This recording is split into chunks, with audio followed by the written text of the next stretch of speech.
சொல்லு, என்ன விஷயம்? அந்த கண்ணனை உங்களுக்கு ஞாபகம் இருக்கா? எந்த கண்ண? அதான் அந்த ஃப்ராட். ஓ, அந்த ஃப்ராட் கண்ண. எனக்கு ஞாபகம் இருக்கு. அவன்தான். அவனுக்கு என்ன? அவன் மேல நம்ம கம்ப்ளைண்ட் கொடுத்துருந்தோம்ல. ம். மாமா வேலைக்கு சேர்ந்த அன்னைக்கு போலீஸ் ஸ்டேஷன்ல இருந்து கால் பண்ணி பாதி நகை கிடைச்சிருச்சுன்னு சொன்னாங்க. சரி, எப்ப போய் வாங்க போறிய? அந்த ஃபோன் வந்ததுமே நாங்க போய் நகையை வாங்கிட்டு வந்துட்டோம்க்கா.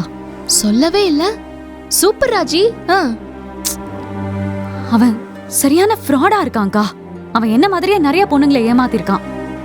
ஓ, ச்சே, இப்படிப்பட்ட பொறுக்கி பையனை நான் போய் லவ் பண்ணிருக்கேன். சரி விடு. அவன்கிட்ட பெருசா போய் சிக்காம முன்னாடியே சுதாரிச்சு திரும்ப வந்துட்டல்ல. எடுத்த நகையில பாதியும் உனக்கு கிடைச்சிருச்சு. அப்புறம் என்ன, ரொம்ப யோசிக்காத, விடு. அக்கா, அந்த அந்த நகையை வச்சு நான் ஒரு விஷயம் யோசிச்சிருக்கேன். அது சரியா தப்பான்னு கொஞ்சம் சொல்றீங்களா? நீ ஃபர்ஸ்ட் சொல்ல வந்ததை முழுசா சொல்லு, அப்புறம் நான் சொல்றேன். மாமா உதவி பண்ணுவாருன்னு நினைச்சேன்.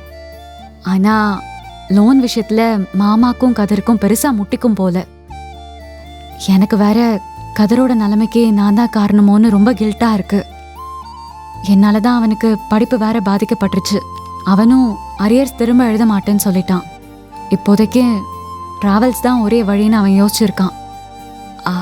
சரி, அதான் இந்நகையவாது வித்து அவனுக்கு ஏதாவது பண்ணலாமேன்னு யோசிக்கிறேன். காணாம போன நகையாவே இருக்கட்டுமே. நான் திருப்பி கிடைச்சிருச்சுன்னு கூட யாருக்கும் சொல்லாம விற்க போறேன். நகைய விற்க போறியா? கதிர் இதுக்கு ஓகே சொல்வானா? கண்டிப்பா மாட்டான். அப்புறம் எப்படி? அவன்கிட்டயும் நான் சொல்ல போறது இல்லக்கா.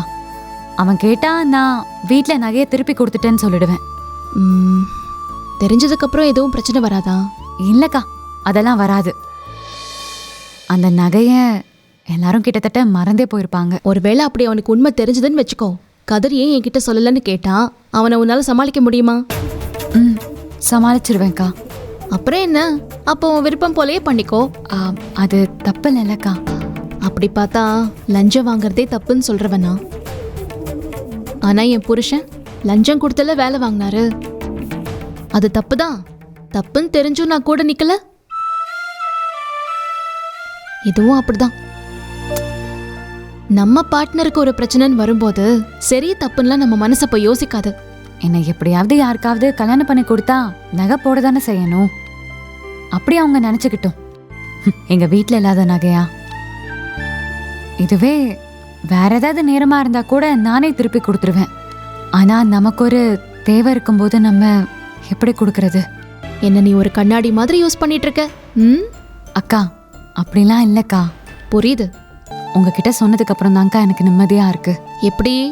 உன் மனசுல உள்ள பாரமே குறைஞ்சிருக்குமே, அப்படியா? கரெக்டா சொன்னீங்கக்கா.